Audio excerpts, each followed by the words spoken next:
नमस्ते दोस्तों। एमपी की जनता बहुत खुश है कि चलो इसी साल उसे नया मुख्यमंत्री मिल गया मोहन यादव के रूप में। यादवों के लिए ये साल लकी है। पहले एलविश यादव बिग बॉस जीते, फिर मोहन यादव मुख्यमंत्री पद की रेस। देखो किस्मत कैसे पलटा खाती है। कल तक जिनको कोई अपनी विधानसभा उज्जैन से बाहर जानता नहीं था, वो कल से पूरे भारत में ट्रेंड हो रहे हैं। इससे पहले ऐसा रिंकू सिंह के साथ हुआ था। वहीं दूसरी तरफ स्पॉटिफाई ने बताया है कि कल से आज तक भारत में सबसे ज्यादा सैड सॉन्ग्स मध्य प्रदेश की राजधानी भोपाल में सुने गए हैं और वो स्पॉटिफाई आईडी मामा जी के नंबर से रजिस्टर्ड है। अताउल्ला खां से लेकर अल्ताफ राजा और जगजीत सिंह से लेकर अरिजीत सिंह तक सबके गाने चलाकर कोई बहुत रोया है।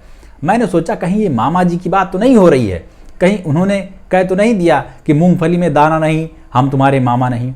फिर जाकर उनका ट्विटर चेक किया। उन्होंने मोहन यादव को मुख्यमंत्री बनने की हार्दिक बधाई दी, हृदय से, हृदय तल की गहराइयों से। नरेंद्र सिंह तोमर को विधानसभा अध्यक्ष बनाए जाने पर हृदय से बधाई दी है। इतना हंसते चेहरे के पीछे अथाह, अनंत, असीम, अत्यंत दर्द छिपा होगा ऐसा लगता तो नहीं है। पर यार दुनिया का वसूल भी तो यही है कि हम दिल की हालत जान नहीं पाते और वो गाना गाते फिरता है, सीने में जलन आंखों में तूफान सा क्यों है।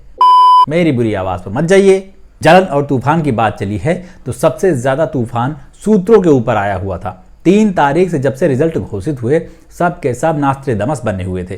कोई कह रहा था मुख्यमंत्री तो बीजेपी का ही होगा, कोई कह रहा था कि मामा जी की वापसी पक्की है। सारे एकदम वेग से आइडियाज दे रहे थे और सब चाणक्य बने हुए थे। फिर मोदी जी ने जब लेफ्ट इंडिकेटर देकर गाड़ी राइट में मोड़ दी और एक अननोन को मुख्यमंत्री बना दिया तो फिर सब बताने लगे मैंने बोला था ना मैंने। फिर जैसे ही मोहन यादव के नाम का खुलासा हुआ, फटाफट जाने मोहन यादव के बारे में 10 बातें वाले आर्टिकल्स शुरू हुए और दूसरी तरफ उनके पुराने वीडियोस और बयान खोद के निकाले जाने लगे जिसमें वो कहीं गाली दे रहे थे तो कहीं सवर्णों के आंदोलन को विदेशों से फंडित बता रहे थे। खैर वो तो ज्वलनशील लोग हैं, उनका क्या कहना। लेकिन बीजेपी के ही कुछ बुजुर्ग नेता बड़े चिंतित हैं कि देखो अब मामा जी को भी मार्गदर्शक मंडल में डाल दिया, जबकि अभी उनकी उम्र ही क्या है। एक बुजुर्ग की कुर्सी बचाने के लिए पार्टी के सारे बुजुर्ग कुर्बान कर दिए जाएंगे क्या?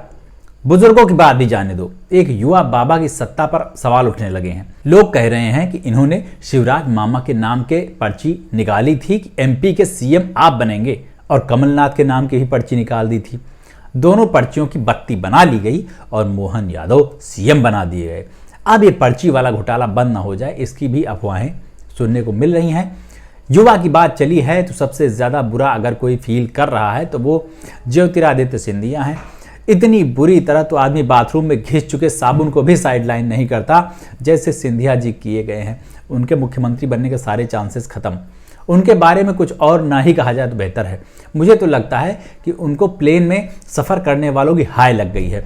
लोग जब भी टिकट बुक करने के लिए साइट खोलते हैं तो उसमें एक से दूसरे शहर जाने का एक तरफ का किराया 10 से 15 हजार रुपए देकर सिंधिया साहब को इतनी गंदी गंदी बददुआएं देते थे कि मैं अपने मुंह से कह नहीं सकता। भाई साहब इस पूरी कवायद से पता चल गया कि बीजेपी के लिए चुनाव जीतना तो बाएं हाथ का खेल है, लेकिन मुख्यमंत्री तय करने में पसीने छूट जाते हैं।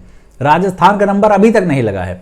न्यूज वेबसाइट अभी सिर्फ छत्तीसगढ़ के सीएम विष्णु और एमपी के सीएम मोहन के नाम के साथ वर्ड प्ले करके हेडलाइन बना रही हैं। राजस्थान को भी किसी देवता के नाम वाला मुख्यमंत्री मिल जाए तो ये और धनिया बोए। अभी तक तो राजस्थान को मुख्यमंत्री नहीं मिला है। क्या पता ये वीडियो बनने और पब्लिश होने तक, अपलोड होने तक आपको देखने को मिल ही जाए, फिर से चौंकाने वाले नतीजे आपको देखने को मिल जाएं।